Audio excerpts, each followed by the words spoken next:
The morning the Duke of Harrowmere said the words that would follow her for the rest of her days, Verity Ashcombe was on her knees in the north corridor of Lady Marwood's townhouse, pressing a scorch mark out of a turkey rug with a damp cloth and a little vinegar. She heard him before she saw him. That was always the way of Alistair Vane. He did not raise his voice. He had never needed to. Rooms rearranged themselves around him the way iron shavings order themselves around a magnet, and one always knew, by the sudden hush of the servants and the sudden brightness of the ladies' laughter, that the Duke had entered the house. She kept her head bent. The scorch was Miss Cassandra's doing, and Miss Cassandra had wept prettily about it at breakfast, and Lady Marwood had said, without lifting her eyes from her chocolate, that Verity would see to it before the drawing-room was opened for callers. Verity had said, "Yes, ma'am," and thought, as she thought most mornings, that at least a rug did not require her to smile while it was ruined. Two gentlemen came round the turn of the corridor. She heard the boots first, one pair heavy and unhurried, the other quick and eager, and she drew herself further against the wainscot and folded her hands into her apron, because a woman of her size, however carefully arranged, could not be made invisible. She could only be made still. "And the eldest Marwood girl, of course," the eager voice was saying. That was Lord Fenmore, whose laugh was pitched a shade too loud in every drawing-room in London. "Cassandra, very well spoken of. A charming creature, Harrowmere, I do assure you." The heavier tread paused. She did not look up. She saw the polished toe of a boot at the edge of her vision, and the sober dark blue of a coat cuff, and she smelled cold air and hoarse and clean linen, and none of the sweet, fussy scent that clung to Lady Marwood's usual visitors. "Charming," said the Duke. His voice was low and dry, the voice of a man who had heard the word applied to a great many things it did not fit. "And her sisters?" "Two more. Younger. The middle one plays.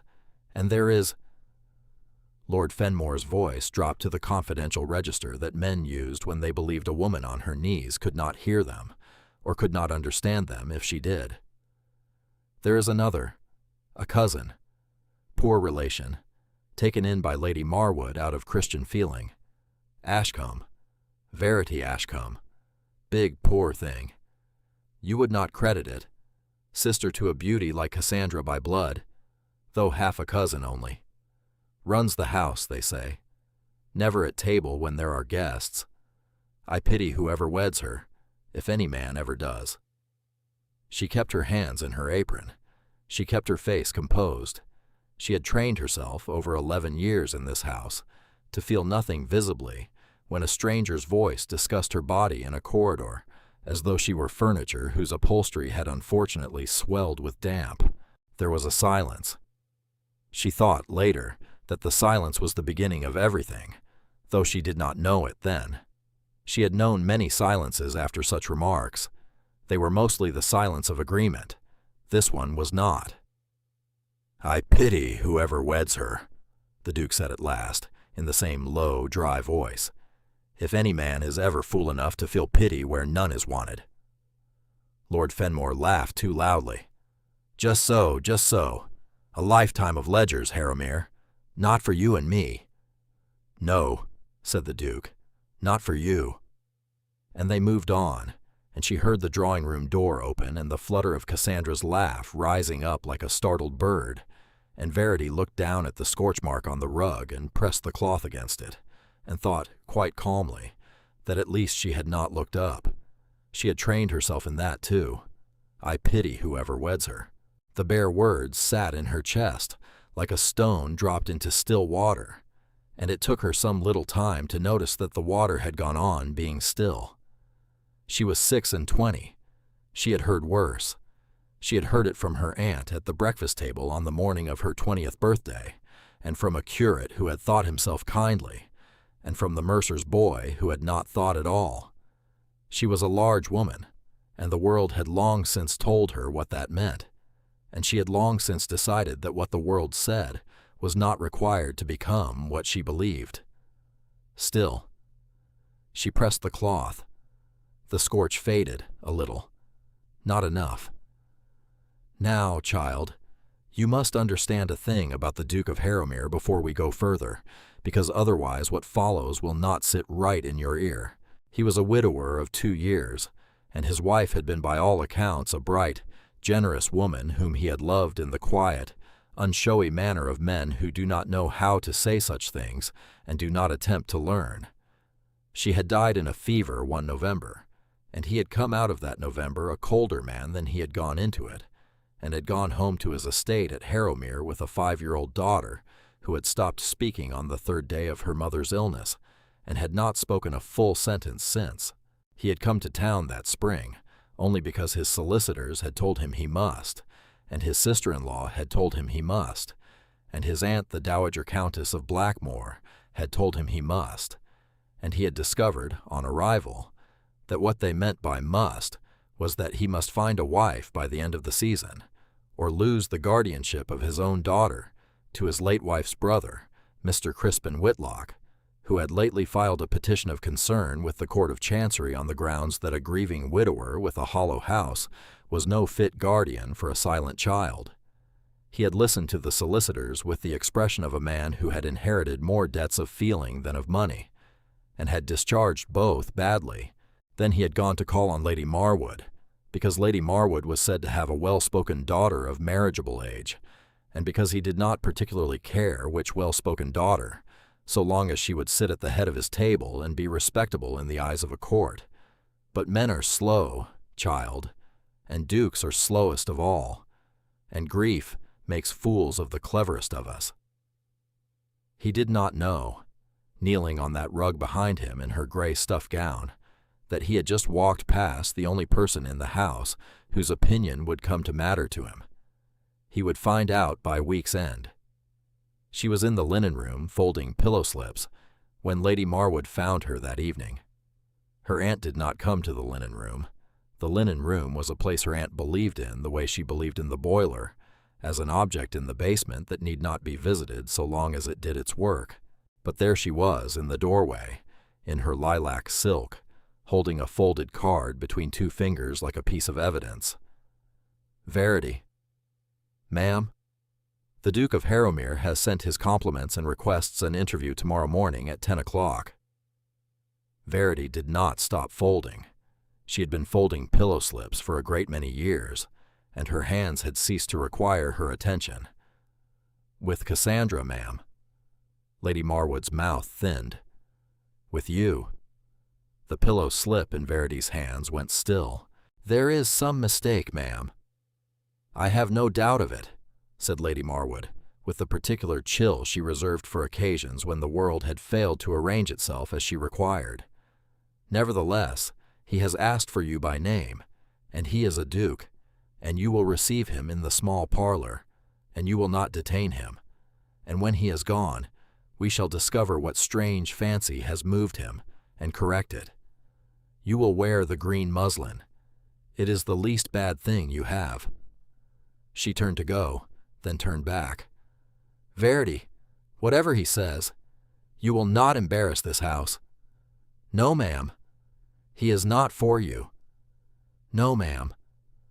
Lady Marwood left. The linen room smelled of lavender and hot iron. Verity set the folded slip on the pile and pressed her palm flat against the linen, and she thought, quite clearly, quite without heat, that she had not embarrassed this house in 11 years, and would not begin now, whatever the Duke of Harrowmere had come to say. She only wished, for a small and shameful moment, that her hand would stop shaking. He came at 10. He was punctual to the minute, the way men are who have been raised to believe that other people's time belongs to them, and must therefore be respected as one respects one's own property. He was shown into the small parlor, where Verity was already standing by the window with her hands folded, and the maid closed the door, and the two of them were alone, which was not proper, and which Verity understood at once was deliberate. He was taller than she had expected. She had only seen him from her knees, and the top of a boot tells one very little. His hair was dark and beginning to gray at the temples, in a way that suggested he had not yet noticed. His eyes were gray too, and tired, and they did not travel over her the way men's eyes traveled over her in ballrooms and at the ends of church pews. They rested on her face and stayed there. "Miss Ashcombe." "Your Grace." "You know why I've come?" "I do not." He inclined his head. "Then I have been clumsy. Forgive me. May we sit?" She sat because he had asked, and because standing by the window had begun to feel like a small performance. He took the chair opposite and set his hat on the small table between them, and he looked at his gloves for a moment, and then he looked at her. "I have 4 days," he said, "before my late wife's brother appears before the Court of Chancery to petition for the guardianship of my daughter. He will argue that a widower without a wife cannot properly raise a child of 6, and that a house in which no woman presides is not a house at all. The court is likely to agree with him unless I present, on the day, a duchess." Verity did not move. "I have been shown," he went on, "a very great number of well-spoken young ladies this fortnight. I have found them all charming. I have found none of them possible. Your Grace, yesterday I walked past you in a corridor. You were kneeling on a rug and pretending not to hear a man who was cataloguing you, as though you were a horse he had declined to buy. You did not lift your head. You did not color. Your hands did not tremble. When he had gone, you went on with your work." She said nothing. She had not known he had looked. "I noticed," said the Duke. The word was quiet, and it landed like a hand set flat on the table. "I have," he went on, and it was the first time his voice caught, only very slightly, only for a syllable. "A daughter of 6 who has not spoken since her mother died. She will not eat with company. She will not walk in the garden. She sits in the nursery and turns the pages of a book she cannot yet read. 3 governesses have left me. The last of them told me, on her way out, that the child had a devil in her. I need a woman in that house who will not flinch. I need a woman who has been spoken of the way you were spoken of yesterday, and who did not flinch, because my daughter will speak to no one who flinches, and my sister-in-law will speak to no one who is not made of stone, and I—" He stopped. He looked at his gloves. "I need a wife by Friday, Miss Ashcombe. I am asking whether you would be her." The clock on the mantel struck the quarter. Verity heard it strike as if from a long way off. There were words moving through her head, and most of them were the words she had trained herself to say when the world set a peculiar thing before her, words about propriety, and about her aunt's permission, and about how his Grace must be joking. And she watched them go past like leaves on a stream, and did not reach for any of them. She said instead, "You do not know me."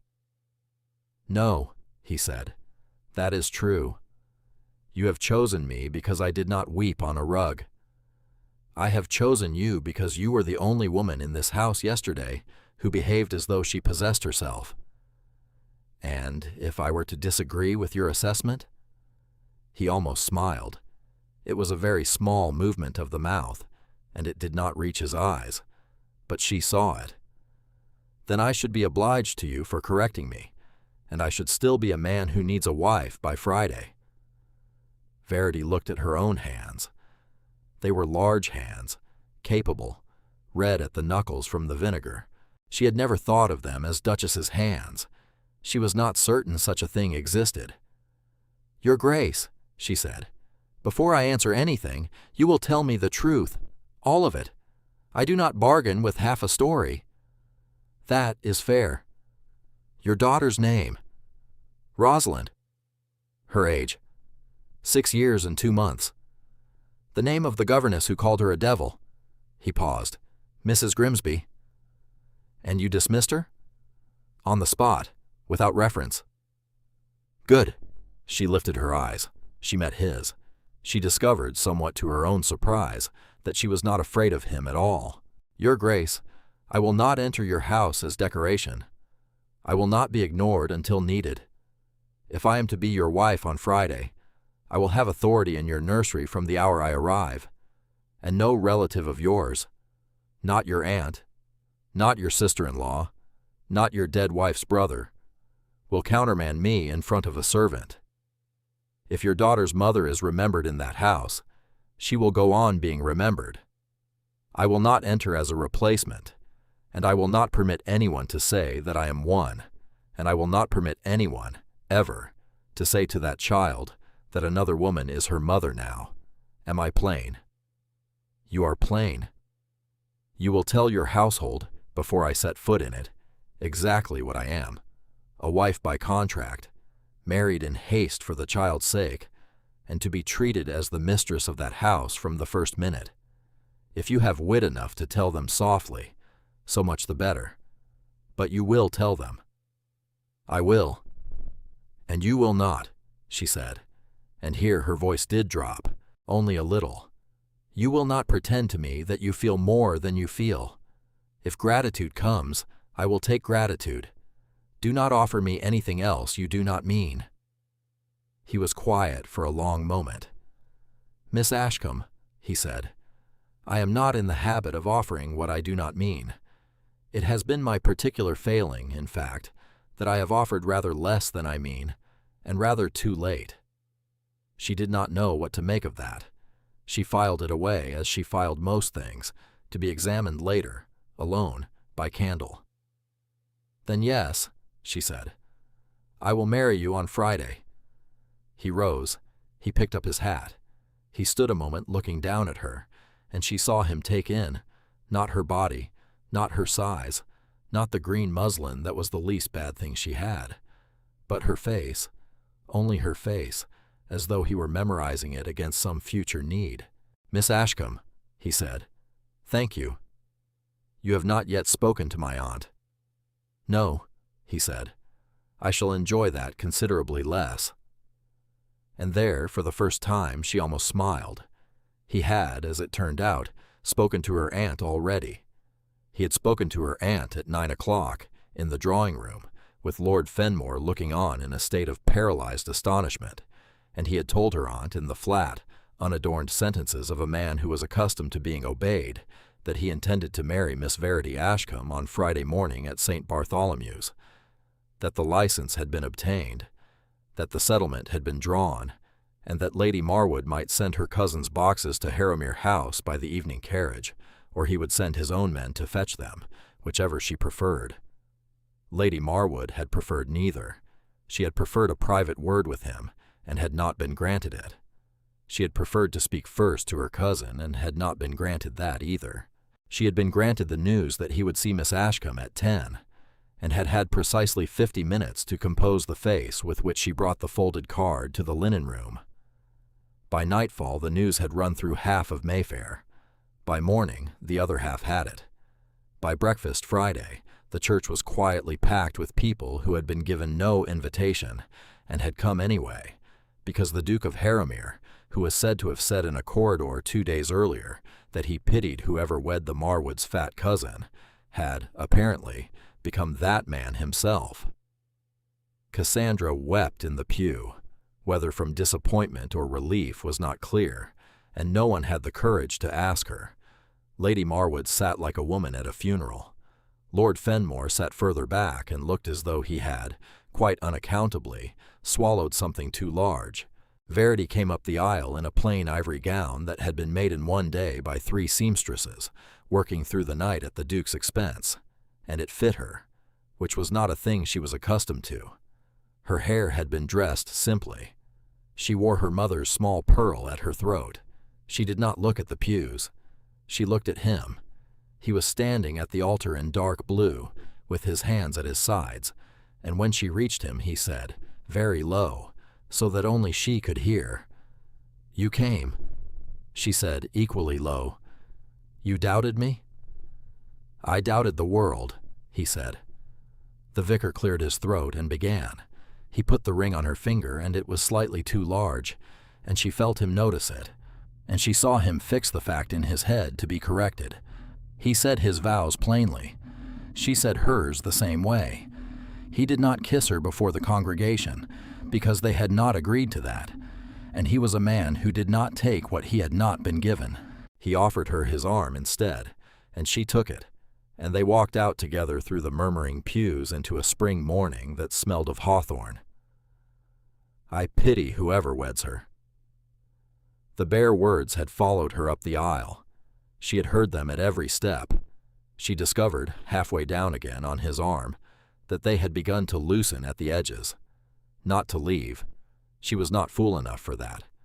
But to loosen, as a knot loosens, when one has looked at it long enough to see how it was tied. The carriage doors closed. The horses started. He sat opposite her and looked at the passing houses and did not speak for a long while. Then he said, "My daughter does not know yet. She has been told a lady is coming. I did not tell her the lady was to be her father's wife, because I did not wish to promise the child a mother before I knew whether the mother would come." Verity's throat closed for a moment. "I am not her mother," she said. "I will not try to be. But I will be in her house, and I will be there tomorrow, and I will be there the day after, and I will be there the month after, and eventually she will look up and find that I have not gone. That is what I can give her, Your Grace." He turned from the window. He looked at her a long moment. "My name," he said, "is Alistair." "I know. You may use it." "Not yet," she said. "In your house, not in the carriage between the church and it." He did not press her. She noticed that too. She noticed a great many things about him already. That he did not press. That he noticed the servants' tired hands when they were handed down at the door. That he noticed the crack in the front step and made a small mental note to have it seen to. That he noticed the exact moment the housekeeper's chin lifted, at the sight of the new Duchess, into the expression of a woman preparing to think ill of a stranger. He noticed her particularly. He noticed the way she squared her shoulders under the housekeeper's look, and did not shrink, and did not smile. Harrowmere House in town was a great gray stone house at the north end of Grosvenor Square, and it was, exactly as Verity had expected, a house that had forgotten how to be lived in. The curtains in the front rooms were half drawn, the fires were low, a vase of flowers on the hall table had gone brown at the stem, and no one had replaced the water. In the middle of the hall stood a woman in dove gray, the housekeeper, Mrs. Ellsworth, and behind her, in a formal little row, 6 servants, and none of them was smiling. "Your Grace," said Mrs. Ellsworth, "the room is prepared, as you instructed." "Mrs. Ellsworth, this is Her Grace, the Duchess of Harrowmere. She has, from this hour, full authority in this house and in the nursery. Any question that would in the past have come to me will now come to her. Any question of the child's welfare will come to her without exception. If that is unclear to anyone below stairs, you will make it clear before nightfall." Mrs. Ellsworth's chin came up another 1/4 of an inch. "Yes, Your Grace." "Mrs. Ellsworth," said Verity, very evenly, "the water in the hall vase wants changing. The flowers may be thrown out. I should like the curtains in every room on this floor drawn back before luncheon, and the fires banked properly. In this house we do not sit in half light. Where is Miss Rosalind?" The housekeeper hesitated, 1 heartbeat. "In the nursery, Your Grace." "I shall go up in an hour, not before. She is not to be told I am coming." "Yes, Your Grace." Verity turned back to her husband, and she saw, for 1/2 second, the ghost of something almost like laughter in his eyes. Not mockery, recognition, as though he had suspected she would do that and was pleased to have been right. "Alistair," she said. His head came up. "You will show me the library, please. I have a letter to write." She had not known she was going to use his name in the front hall in front of 6 servants. She had known only that Mrs. Ellsworth needed to hear it once, said as a wife says it, not to be doubted. She saw him understand this. She saw him swallow, very slightly, and offer her his arm without a word. Behind them, one of the housemaids, a small dark girl at the end of the row, turned to the vase and began, without instruction, to gather the dead flowers into her apron. Verity marked her. Josephine, she would learn her name to be. She marked her, and she would remember. The nursery was on the 3rd floor, and the door had been left ajar. She heard the child before she saw her. Not a voice, no voice, but the small, deliberate turn of a page. She pushed the door open with her fingertips, and she stepped inside, and she did not go to the child. She sat down instead in the window seat opposite, arranged her skirts, and took a book from the shelf without looking at its title. She opened it to a middle page. She began, quite calmly, to read. The turning of pages at the little table paused. Verity did not look up. After a while, a long while, the turning resumed. A little later, it paused again. A little later still, Verity heard a very small movement, as of a child who had shifted in her chair the better to see across a room. She turned her own page. She sat there for the better part of an hour. She did not speak. She did not look. When she rose at last to go, she set the book back on the shelf and said, to no one in particular and quite lightly, "There, now I know what is in it. Good afternoon, Miss Rosalind." She did not wait for a reply. She would not have got one. But at the door she glanced back, once, and she saw that the child was watching her, small and thin and grave, with a face that had been someone's beloved face, and was now nobody's face at all. She closed the door softly. She stood on the landing for a moment with her hand on the door frame, and she took one long, unsteady breath. Then she went down to write her letter.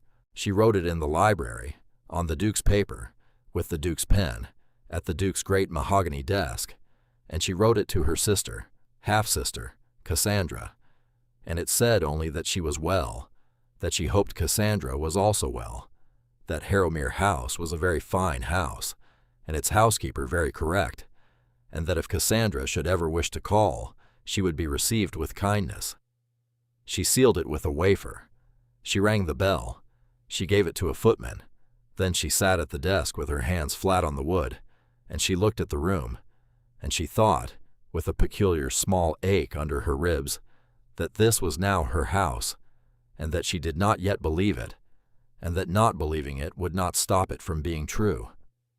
The Duke came in half an hour later. He did not knock. It was, she supposed, his library. He stopped inside the door. "You are still here." "I am writing letters." "Ah." He came further in. He seemed uncertain what to do with himself in his own room. He went to the fire and prodded it, though it did not need prodding. He said without turning, "You went up to the nursery." "I did." "She did not. She has not." "She turned a page," said Verity. "Twice. She watched me leave. I did not press her. I shall go up again tomorrow." He stood looking at the fire. "Mrs. Grimsby," he said, "attempted for 4 months to make her speak. She read to her. She sang. She held her wrists. She threatened her with the loss of her supper. She told her at last that her silence was killing her father." Verity's hand closed on the wafer. "I dismissed her that hour," he said. "But I did not know until 3 weeks after that Rosalind believed—" He stopped. He put his hand on the mantel. "She believes," he said very low, "that she sang her mother ill. Her mother liked her to sing. Her mother lay ill of a fever for a fortnight, and Rosalind sang to her from the door because she was not permitted in the sick room. And when her mother died, Rosalind's Aunt Whitlock, my late wife's sister, said in the hall, quite audibly, that the child had tired her mother with all that noise. Rosalind heard.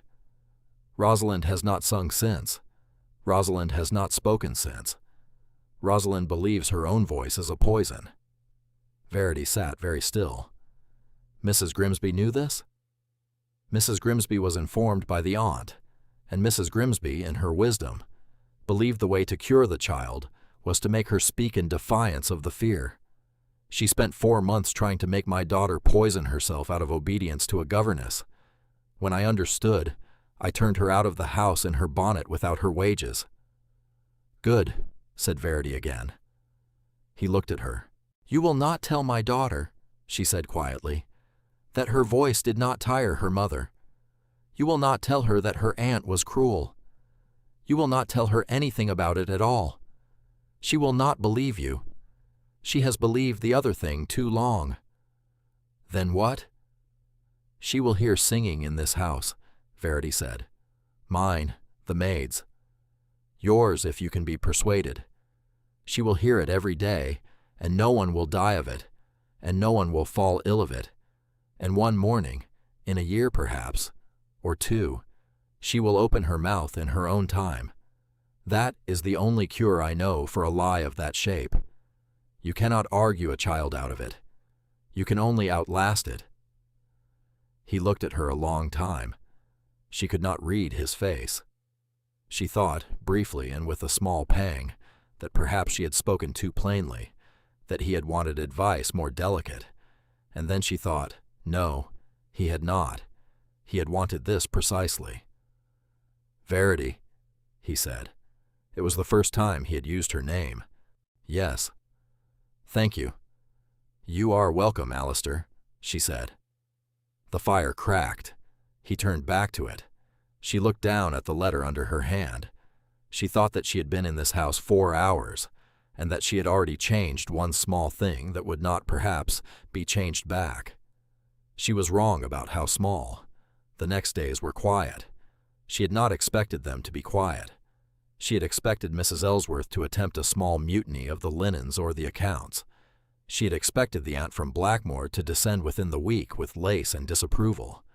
She had expected, most of all, Mr. Crispin Whitlock, the dead wife's brother, to make himself felt. Instead, the house went on. The curtains were opened. The fires were laid properly. Mrs. Ellsworth, who had a chin, discovered that the new Duchess had one too, and being a professional woman before all else, adjusted. The dark maid Josephine was moved up to serve at table, at Verity's quiet suggestion, and served better than the girl she had replaced. In the nursery, Verity came each afternoon and sat and read, and did not speak to the child, and did not look at her, and each afternoon the child watched her a little more openly.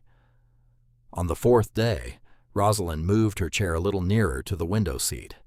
On the 5th, she brought her own book. On the 6th day, Verity opened the curtain that had been closed since the child's mother died, because Mrs. Ellsworth had told her, with careful neutrality, that Her Grace the late Duchess had loved that particular window because it caught the morning sun. Verity opened it and said lightly, "There, that is a good window. Your mother had an eye." The child did not answer. She did not look up, but she did not close the curtain again after Verity left. It stayed open, and the next morning, when Verity came in, the child was sitting in the sun, small and thin, on the floor beneath it, turning her pages with her face lifted very slightly toward the light.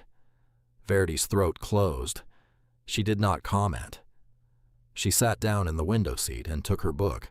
She said only, "Good morning, Miss Rosalind." The child did not answer, but she moved, a very little, so that her shoulder rested against Verity's boot. She sat like that for an hour. The Duke came upon them at the end of that hour. He stopped in the doorway. Verity did not lift her head. She heard him breathe out once, as though something had been let go inside him, and then she heard him retreat, silently, and close the door. She sat with the child's shoulder against her boot and thought, quite clearly, that she had begun to love this small, silent thing already, and that it would probably destroy her if it were taken away. She thought, less clearly, that she had begun to love the man in the doorway too, or at least that she had begun to be in danger of it, and that this was a great deal more inconvenient. He came to her that night in the small drawing-room, where she had gone to sit after dinner, alone, with her mending. He came in, and he closed the door, and he stood a moment with his back to it. "Verity, Alistair, I have had a letter this evening from Crispin Whitlock." She set down the mending. "He does not withdraw his petition," said the Duke. "He proposes to amend it. He proposes now to argue before the court that I have contracted a marriage of convenience with a woman of inferior connection and unstable temperament, and that the marriage was undertaken solely to defeat his petition, and that the child ought therefore to be removed from a household founded on such a fraud. Verity did not move. "He proposes," said the Duke, "to produce witnesses. He proposes to produce Lord Fenmore, to swear to what I said in Lady Marwood's corridor. He proposes to produce Mrs. Grimsby, to swear that the child hates all governesses and will hate you. He proposes to produce your aunt, to swear to your unfitness. My aunt will swear to my unfitness. She has already offered." "I see." There was a silence. "When?" she said. "Thursday, 6 days." Verity picked up her mending again. She set 2 stitches. Her hand was steady. She had discovered that her hand had been steady for 11 years and would go on being steady now. "Alistair," she said, "sit down." He sat. "Tell me," she said, "everything you know about Crispin Whitlock. Not what a duke knows of his brother-in-law. What a man knows of another man. All of it." He looked at her. "That is a great deal to ask." "I know." He was quiet a moment. Then he began. He talked for an hour. He talked about a man who had been a charming boy and had grown into a charming, hollow adult. A man who had married an heiress and spent her fortune inside 8 years. A man whose late sister, Alistair's Eleanor, had loved him with a loyalty he had never earned, and had left him, on her death, a very small legacy, which he had immediately begun to spend as though it were a larger one. He talked about the fact that Rosalind, as the sole child of Eleanor Whitlock, was heiress to a not inconsiderable trust from her mother's line, and that the trust was administered, until Rosalind's majority, by the child's legal guardian. "He does not want the child," said Verity quietly, when he had finished. "He wants the trust. I have suspected it for a year. And you have not proved it." "No, he is careful. He has left no trace." "He has left a trace somewhere, Alistair. Men like that always do. They cannot resist. They must sign something." She was thinking. She was thinking hard. Her father had been, in the good years before the ruin, a country solicitor of modest reputation and very careful habits, and she had grown up in his office and had learned to read a codicil at 14 because there had been no son to teach it to, and her father had needed someone to hand him the correct paper. She had not thought about codicils for a great many years. She thought about them now. "Alistair," she said, "your late wife's will. May I see it?" "It has been read." "By solicitors, who read for what they are looking for. May I see it?" "Tonight." He looked at her a moment.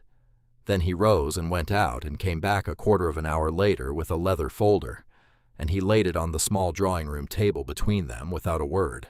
She read it by the fire. It took her until midnight. He sat opposite her the whole time and did not speak, only watched her, and once got up to poke the fire, and once got up to bring her a shawl for her shoulders, because the room had grown cool. When he laid the shawl about her, she did not lift her head, but she said, "Thank you," and set her finger against a line on page 7 and said, "There." "Where?" "Here. The clause about the guardian's discretion in matters of the trust. It has been added. Look at the ink. Look at the hand. It is not your wife's solicitor's hand. It is a copy hand.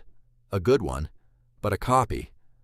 And the clause below it, which grants the guardian, in the event of the guardian's incapacity, the temporary administration of the trust by a nominated party, that is inserted. It changes the sentence's grammar. Read it aloud. It reads badly." He read it aloud. It read badly. "He has interpolated," said Verity.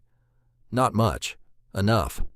And I would wager my pearl brooch he has nominated himself as the temporary administrator, in the event of your incapacity, meaning in the event that the court removes the child from your care. He does not need to be given the child. He needs only to be given the trust.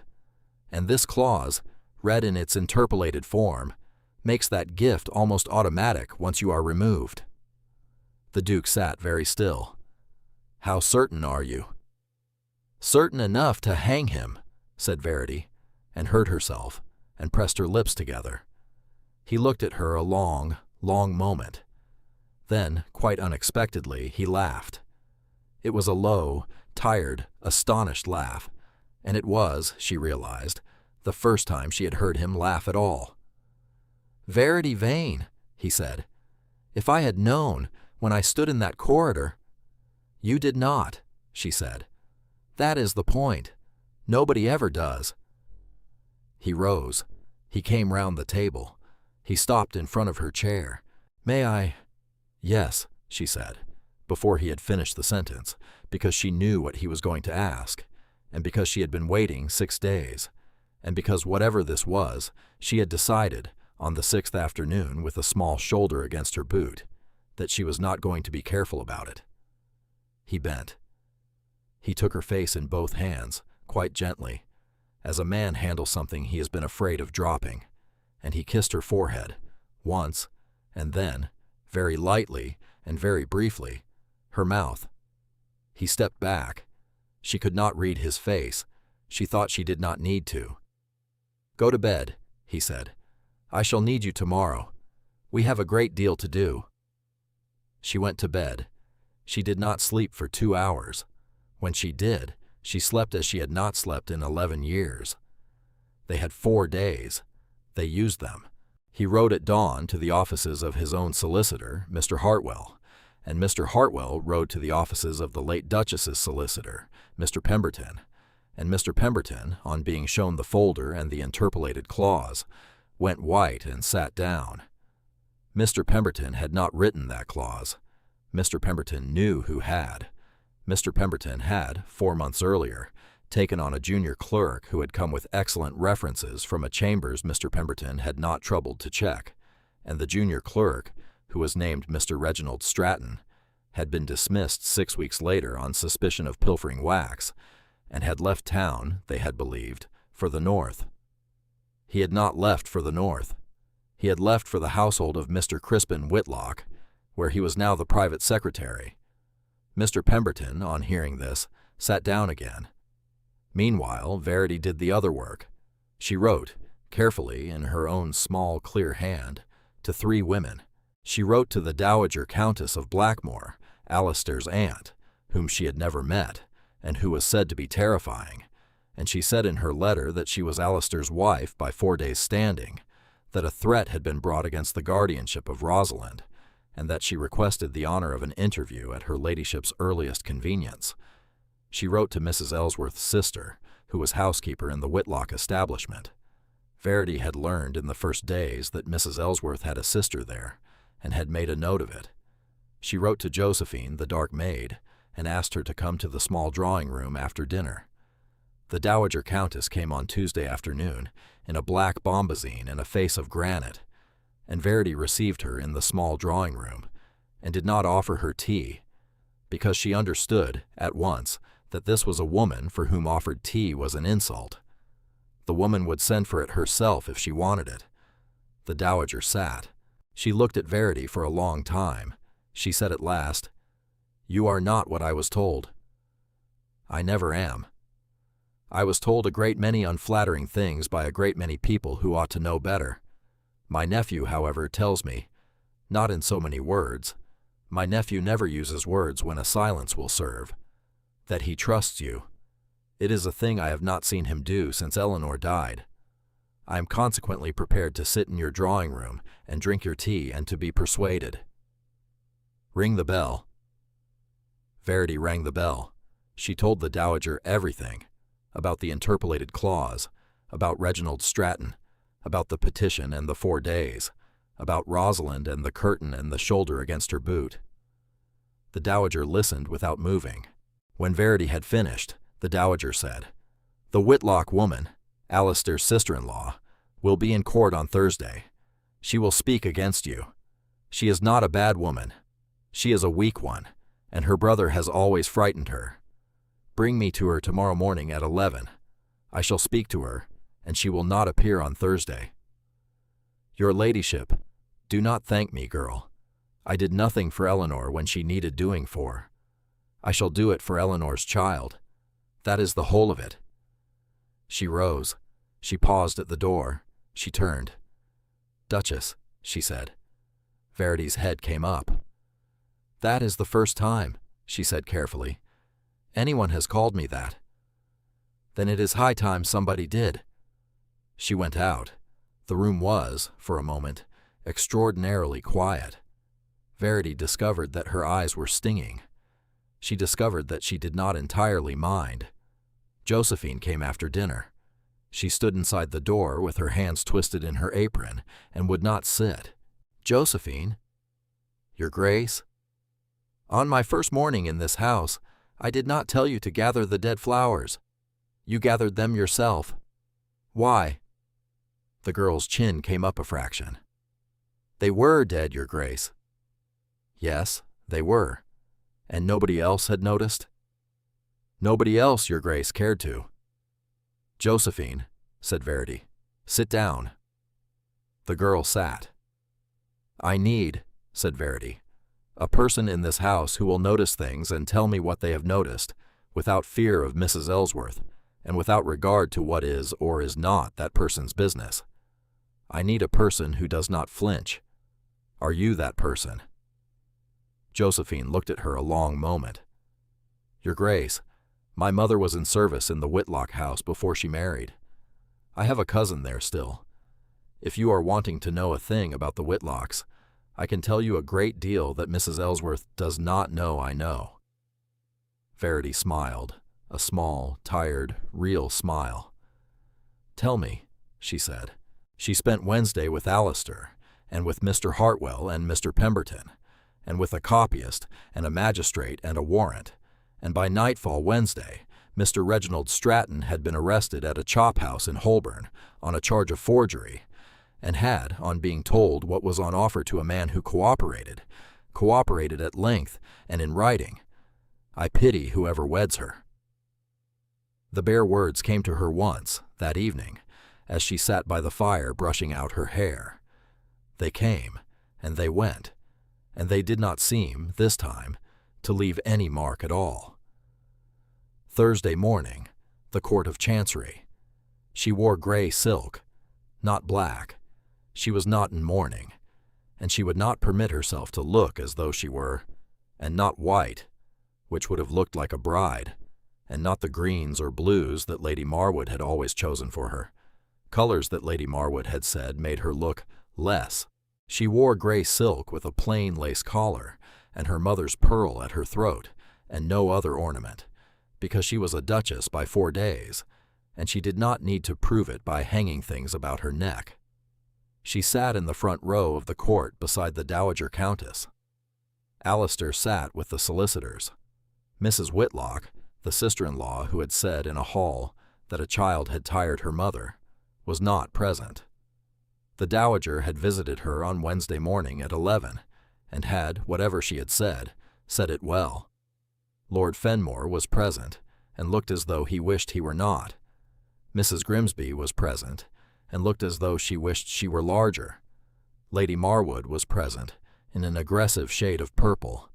Cassandra was present, thinner than a week ago and paler, and when she caught Verity's eye across the court, she looked away, and then looked back, and then, very slightly, dipped her chin, as if in the direction of an apology she could not otherwise deliver. Crispin Whitlock sat opposite. He was a handsome, easy-looking man of 40, with the kind of face on which no expression settled long. He smiled at Verity when she came in. She did not smile back. The petition was read. The Duke's counsel spoke. Mr. Whitlock's counsel spoke, with fluency and confidence. Lord Fenmore was called and swore, uncomfortably, to what the Duke had said in Lady Marwood's corridor. Mrs. Grimsby was called and swore, with pleasure, that the child was a devil. Lady Marwood was called and swore, with dignity, that her cousin was of unstable temperament and inferior connection, and quite unfit to preside over a nursery. Verity kept her hands folded. Verity kept her face composed. She had kept her face composed for 11 years, and this was only one more morning of it, though the stakes were larger than usual. The Dowager, beside her, did not move. Then the Duke's counsel rose again. He produced a folder. He produced the will. He produced the interpolated page. He produced Mr. Pemberton, who swore that he had not written the clause. He produced Mr. Reginald Stratton, in the custody of a constable, who swore in a small, tight voice that he had written the clause at the direction of and for the benefit of, and in the pay of Mr. Crispin Whitlock. The court went still. Mr. Whitlock's counsel rose, and rose again, and sat. The judge, who was an old man with heavy eyebrows and a face that had spent 40 years hearing what people did to one another over money, looked at Mr. Crispin Whitlock for a long moment. "Mr. Whitlock," he said, "your petition is dismissed. You will remain in this building. You will be spoken with by the officers of this court. You will not, I think, be dining at home tonight." Mr. Whitlock rose. He did not look at his counsel. He did not look at the judge. He looked across the aisle at Verity. His face was, for one clear moment, quite naked, and what was in it was neither hatred nor shame, but a small, cold astonishment, as of a man who has been beaten at his own game by an opponent he had not seen sit down at the table. Verity looked back at him. She did not smile. She did not need to. She thought, quietly and without heat, that her father would have liked to see this morning, that her father, who had died at 52 of a broken constitution and a broken practice and a great deal of shame, would have been glad, wherever he was, to know that his large plain daughter had read a codicil at a mahogany desk in a duke's library and had known where to put her finger. She turned her head. Alistair was looking at her across the court. He did not smile either, but he inclined his head to her, very slightly, in a movement that was not for the court and not for the dowager, and not for anyone else in the room, and she understood it. It was the small, formal bow one gave to a person of great rank. He had just given it to his wife, in public, in a court of law. Beside her, the Dowager Countess said, quite low, "Well, girl, that is that." Verity found her voice. "Not quite," she said. "There is still Rosalind." The Dowager looked at her. "Ah," she said. "Yes, there is. And that, my dear, you will do without me." They went home. The house had heard, before they arrived. The servants were lined in the hall to receive them, and this time nobody's chin was quite where it had been before. Mrs. Ellsworth bowed her head to Verity as she passed, and it was not the bow of a housekeeper to a duchess by contract. It was the bow of one woman to another, whom she had underestimated, and did not intend to underestimate again. Verity went upstairs. She went to the nursery. She opened the door. The child was in the window, in the sun, turning her pages. "Rosalind," said Verity quietly. The child looked up. "Your Uncle Crispin," said Verity, sitting down carefully in the window seat opposite, "will not be coming to this house any more. That has been decided this morning at the court. You will not have to see him. He was not going to be kind to you. He will not be near you. Do you understand me?" The child did not answer. The child watched her. "You do not," said Verity, "have to do anything about that. You do not have to say anything. You do not have to feel anything about it. I am only telling you because it is your house, and you deserve to know." She sat back. She opened her book. She did not look at the child. After a long, long time, from the other side of the window seat, so low it might have been imagined, there came a single word. "Verity." Verity's book went still. She did not turn her head. She did not move. She said very quietly, "Yes, my love." Silence. Then, still very low, from a voice that had not made a sentence in 2 years, "Papa said your name at dinner." Verity set the book down carefully on her knee. She did not trust her hands to hold it. "He did," she said. "He does sometimes." Another silence. Longer. Then, "Will you stay?" 2 words, not a question, quite, something braver. Verity turned her head, at last, to look at her, and she saw that the child was not looking at her, but at her own hands folded very tight in her lap. "Rosalind," said Verity, "I will stay. I will stay tomorrow. I will stay the day after. I will stay the month after. I will stay next year and the year after that. I am not going anywhere, my love. Do you hear me? I am not going anywhere." The child nodded, once. Then she got up, slowly, and she came across the little space between them, and she climbed into the window seat, and she put her head against Verity's shoulder, her shoulder, not her boot, and she stayed there.